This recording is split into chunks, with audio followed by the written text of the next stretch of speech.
¿Qué onda, banda? Bueno, pues el día de hoy vamos a hablar de muchas declaraciones que llegó a dar Helmut Marko a lo largo de la temporada a raíz de que ahora mismo pues ya dio las declaraciones de que pues ya nos vamos a enfocar en Checo Pérez porque pues ahora que Verstappen ya es campeón, aunque podríamos seguirnos enfocándonos en él para que se lleve más récords como la temporada con más victorias, con 14 victorias y demás, pues en realidad lo que queremos es ahora mismo el récord y llevarnos el 1-2 con nuestros dos pilotos. Y yo estaba pensando, bueno, pues está bien. Y aquí es donde se va a notar la verdadera calidad que tiene Checo Pérez cuando el auto va un poco más de su lado. Pero es que me parece que esto está siendo bastante hipócrita con las cosas que ha dicho Helmut Marko a lo largo de la temporada. Muchas cosas en donde ha aceptado que el auto se ha ido directamente al lado de Max Verstappen y después en otras carreras, dependiendo de cuál sea el resultado de Checo Pérez, diga que Verstappen está completamente a otro nivel y que es imposible que Checo Pérez se ponga enfrente de él porque no tiene nada que hacer delante de Verstappen. Y evidentemente Verstappen es un gran piloto, pero si pones el auto en contra de lo que quiere Checo Pérez y se lo das directamente a lo que quiere Max Verstappen, evidentemente con Verstappen va a ser muchísimo más fácil que las cosas salgan bien. Y a Checo Pérez se le va a hacer mucho más difícil que el auto se adapte a él. Y mientras Checo Pérez iba perdiendo confianza, Helmut Marko iba diciendo más y más cosas de que no, es que Verstappen está a otro nivel, de que oye, es que a Verstappen no le importa esto, él simplemente llega a la pista y hace no sé qué. Y es verdad, Verstappen es muy bueno, pero evidentemente las cosas se hacen más grandes y las diferencias se amplían más es a causa del monoplaza. Y ya se vio pues al inicio de la temporada las pequeñas diferencias que habían entre uno y otro, y a mitad de temporada la gran diferencia que había entre uno y otro, que en ocasiones parecía que manejaban autos distintos, porque una diferencia de 8 décimas entre uno y otro piloto es demasiado. Inclusive se ha visto en este último gran premio la diferencia con Max y con Checo, que ha sido de prácticamente un segundo y una décima en la mayoría de las carreras. También es verdad que Checo estaba detrás de Leclerc, que estaba rodando bastante lento a final de la carrera, pero pues la verdad ha sido una gran diferencia. Y si bien Verstappen es muy rápido, si Checo estuviera tan cómodo con el auto como a principios de la temporada, esa diferencia no sería de un segundo y una décima para nada. Pero bueno, les voy a empezar a decir algunas de las declaraciones y vamos a ir desglosando este video.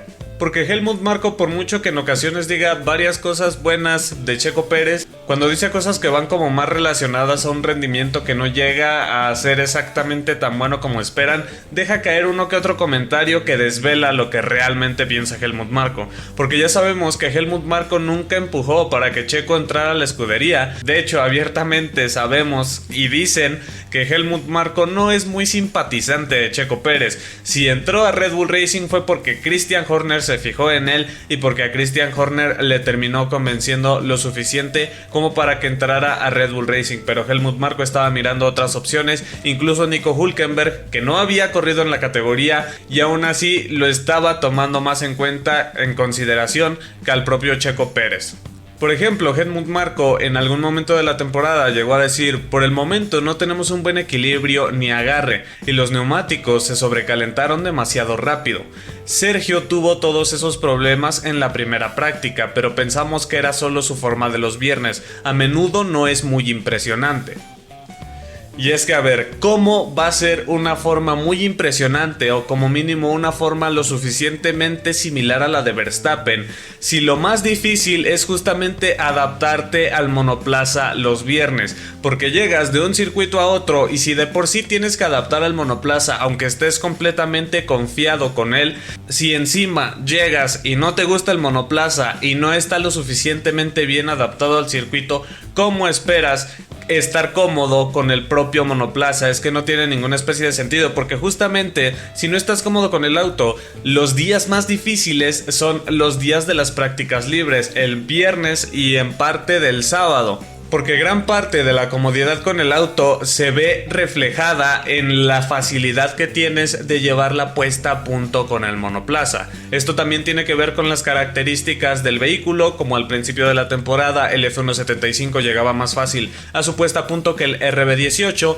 pero también depende de lo cómodo que estés con el monoplaza. Si estás muy cómodo con él, es muy fácil llegar a una nueva pista y poner una puesta a punto adecuada, pero si estás incómodo con el monoplaza, es mucho más difícil llegar a una pista y poner una puesta a punto que sea lo suficientemente buena como para que te puedas sentir cómodo con el auto, entre comillas, medianamente cómodo, o puedas empezar a sacar buenos tiempos.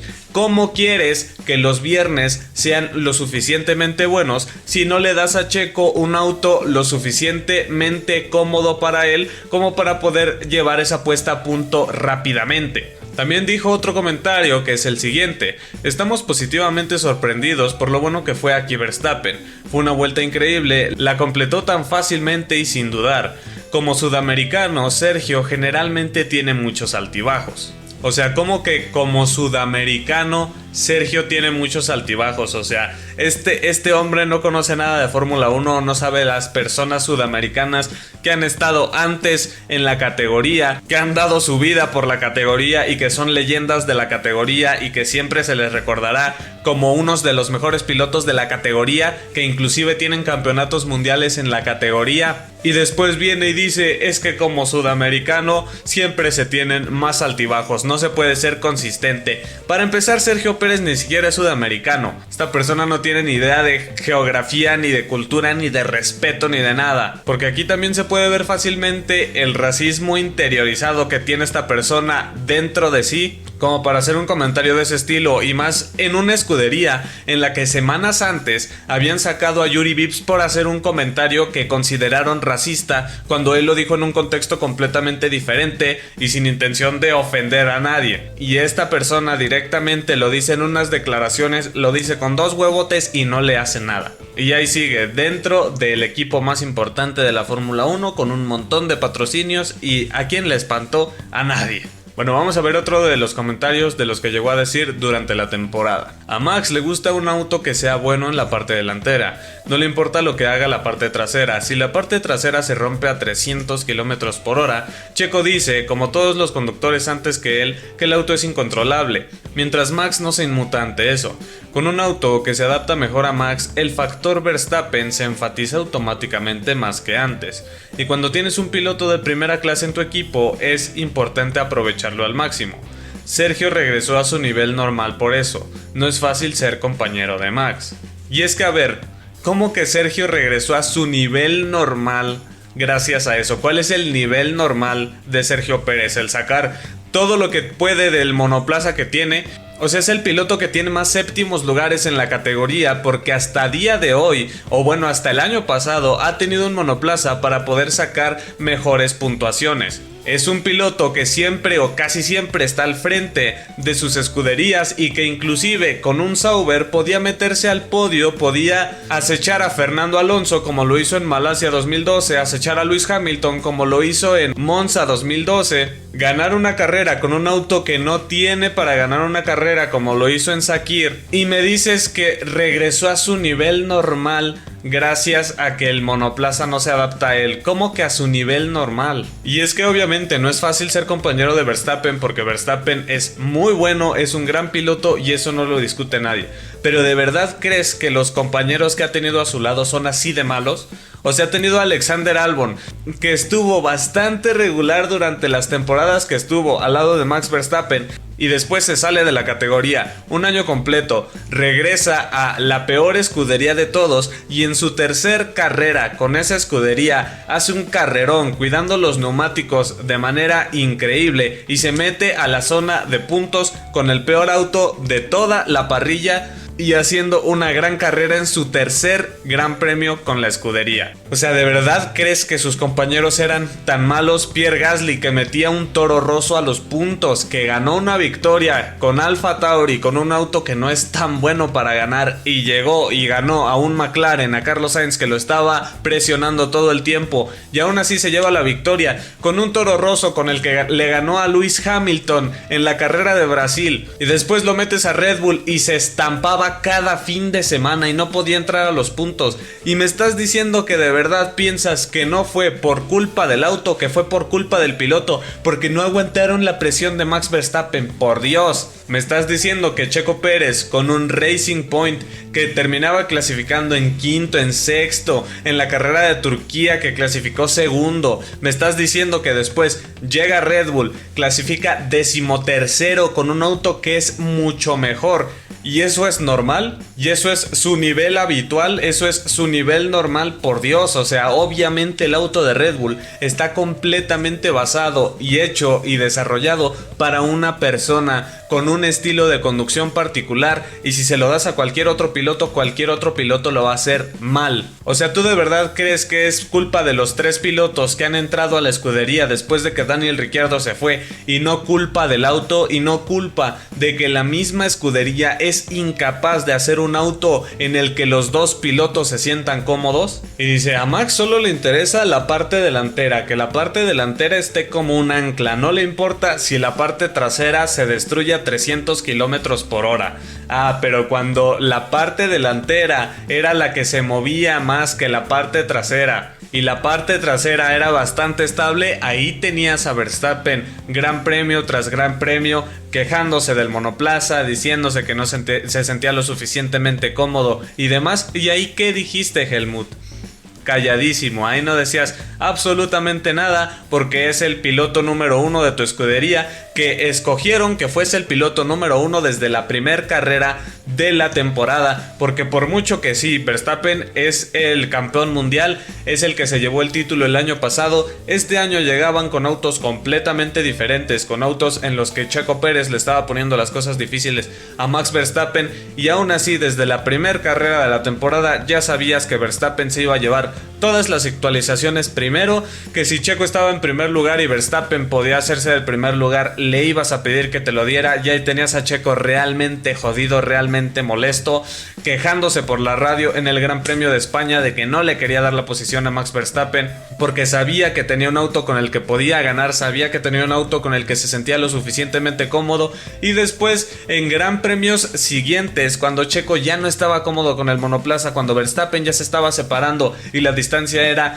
lo suficientemente alta como para sentirse fuera del campeonato, Checo, sin necesidad de hacer ninguna orden de equipo, daba su posición por hacerle una defensa a Max Verstappen, como hizo en el Gran Premio de Hungría, donde Verstappen trompea, George Russell y Checo Pérez van a pasar los dos a Max Verstappen, y Checo prefiere bajar la velocidad para que George Russell no pueda pasar a Max Verstappen, y eso le termina costando la posición a Checo, pero gracias a eso Max Verstappen se salva de que George Russell lo pase, y no necesitaron hacer ninguna orden de equipo porque Checo ya prácticamente se sentía fuera de la pelea por el campeonato, y al inicio de la temporada le pedían a Checo que se diera una posición con Verstappen y el tipo terminaba realmente molesto. Y bueno, vamos a ver otra declaración de Helmut Marko que dice lo siguiente: ahora tenemos que ver si esto es una tendencia o simplemente un escollo pasajero de Checo, pero por el momento no se ve bien. La brecha con Verstappen es demasiado grande para ser de utilidad táctica.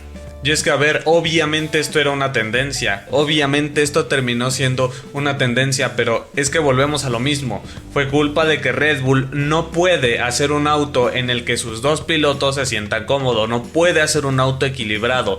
O hace un auto en el que la parte trasera esté como un ancla, o hace un auto en el que la parte delantera esté como un ancla, pero no puede hacer un auto equilibrado, ni de broma, ni de chiste. Es imposible para la escudería de Red Bull hacer algo así, y así ha sido desde que entró a la categoría. Pero es que cómo no va a ser una tendencia, si ya se veía desde el Gran Premio de Azerbaiyán que Sergio Pérez no estaba lo suficientemente cómodo cuando sus neumáticos de repente se reventaron en una vuelta cualquiera y termina Max Verstappen pasando a la posición. Se queda con el primer lugar, y es verdad que Max Verstappen es muy bueno cuidando los neumáticos y es una característica que muchas veces se le subestima, pero estamos hablando de la característica estrella de Sergio Pérez, y me vas a decir que en el Gran Premio de Azerbaiyán que se le hayan reventado los neumáticos así en un segundo de repente no tiene nada que ver con que el auto estaba comenzando a irse directamente en dirección de Max Verstappen. Además de que fue justamente en el Gran Premio de Azerbaiyán donde dijo Sergio Pérez que ahí fue la última vez donde se sintió cómodo con el monoplaza. A partir de ahí el monoplaza se le fue de las manos, fue cuando Red Bull metió las actualizaciones y Checo empezó a decir que estaba perdiendo confianza, que cada vez su delta era más alto, que ya no estaba tan cómodo como al inicio de la temporada, que ya no se sentía tan en conexión con el auto y múltiples cosas que obviamente fueron haciendo una tendencia y que hicieron que la distancia entre Sergio y Max, que era muy pequeña al inicio de la temporada, terminara siendo gigantesca a mitades de esta temporada. Y a ver si ahora que le quieren dar más prioridad a Sergio Pérez pueden reducir tanto la ventaja como para que Checo pueda quedar delante de Max en estas siguientes carreras, porque si le dan un auto lo suficientemente competitivo a Sergio con el que se sienta cómodo, seguramente va a poder quedar delante de Verstappen o por lo menos poderle pelear las victorias. Pero si le dan un auto que directamente solo se acomoda para Verstappen y Checo tiene que batallar con él, no es que ni siquiera sea neutro para Checo. Si fuese neutro para Checo estaría bien, pero directamente es difícil para Checo, directamente es complicado para Checo el manejar en ese monoplaza. Y es que lo peor es que Helmut Marko estaba diciendo todas estas cosas a lo largo de la temporada, de que Checo cada vez era menos de utilidad, de que cada vez se veía más esta tendencia, de que Checo volvió a su nivel habitual y todas estas cosas, y después admite completamente que el auto se fue en dirección de Max Verstappen diciendo cosas como esta: nosotros tenemos un claro número uno que es Max. En la era Vettel-Weber hubo diferentes rivalidades. Desde esa perspectiva, Max tiene algo más perfecto y hecho a su medida. Es lo que lo hace más fácil. El auto fue subvirante al principio, algo que a Max no le gusta mucho. Pudimos reducir el peso y actualizar para que las características del auto estuvieran nuevamente en la dirección de Max y Max se hizo más dominante. Y es que directamente admiten que las cosas se fueron para Max Verstappen y que a Checo se le fue complicando todo poco a poco. Y después dices que Checo volvió a su nivel habitual. No me vengas a joder, Marco. O sea, es imposible, o cómo es posible que de verdad digas que Checo volvió a su nivel habitual cuando tú mismo estás aceptando que el auto se escapó de las manos de Checo Pérez por decisión de propio Red Bull Racing, por decisión de darle un mejor auto a Max Verstappen, un auto más competente a Max Verstappen. Y obviamente Verstappen ahora está conduciendo muy bien, y aún así a principios de temporada estaba conduciendo muy bien y era favorito para llevarse carrera tras carrera. Entonces simplemente hiciste que la diferencia entre Verstappen y el resto de la parrilla fuese gigantesca, que lo entiendo que como escudería es obvio que quieres mantener a uno de tus pilotos delante, pero es que desde la primera carrera que ya tuvieras un piloto número uno, viendo que tus dos pilotos se diferenciaban por tan pocos puntos, por 5 puntos, por 15 puntos, por 25 puntos, que sigue siendo solo una carrera, solo una puntuación completa, y ya tenías definido directamente quién era tu piloto número 1, quién era tu piloto número 2, quién se llevaba todas las actualizaciones, quién se tenía que esperar más tiempo y hacia qué lado iba dirigido el desarrollo del monoplaza. O sea, ¿cómo puede ser? ¿Cómo puede ser que ni siquiera Mercedes haya hecho eso y directamente aquí en escudería Red Bull desde la primera carrera ya sabían que Max Verstappen se iba a llevar absolutamente todo para su lado del garage? Y lo digo porque ahora que dicen, no, pues es que nos vamos a enfocar en darle la prioridad a Checo Pérez. Pues sí, ¿qué más quieres? O sea, en darle la prioridad a Checo Pérez, ¿cuáles son tus otras opciones? ¿Seguirle dando la prioridad a Max Verstappen? ¿Ya de qué te sirve? O sea, Max Verstappen ya es campeón mundial, puede abandonar todas las siguientes carreras que quiere y de todas formas se va a mantener como bicampeón mundial en este año 2022. Si no le das la prioridad a Checo, ¿a quién se la vas a dar? Si se la sigues dando a Verstappen va a ser un completo desperdicio. ¿A quién se la vas a dar? ¿A Leclerc? ¿Se la vas a dar a Sainz? ¿Se la vas a dar a Gasly? Pues obviamente se la vas a dar a Checo. Y lo más seguro es que aquí en esta última parte se vea cómo realmente todo este desarrollo del monoplaza se ha hecho que Checo Pérez y Max Verstappen tengan una diferencia tan alta, porque ahora que van a poner las cosas en dirección a Sergio Pérez, que no se les haga raro que en las siguientes carreras la distancia entre Sergio y Max sea mínima, o que si el cambio es inclusive más grande de lo que me espero, que Checo esté delante de Max sin tanta dificultad. Pero bueno, es que es ridículo lo que dicen estas personas de repente y cómo pueden tener unas declaraciones tan fuertes sabiendo que ellos mismos le están poniendo pues la piedra en el zapato a uno de sus dos pilotos. Pero bueno, eso sería todo. Espero que les haya gustado y si es así den like, comenten, compartan y se suscriban para que así puedan seguir viendo todo el contenido de Fórmula 1 que subimos día tras día a este bonito canal. Y si es así nos veremos muy pronto. Hasta la vista.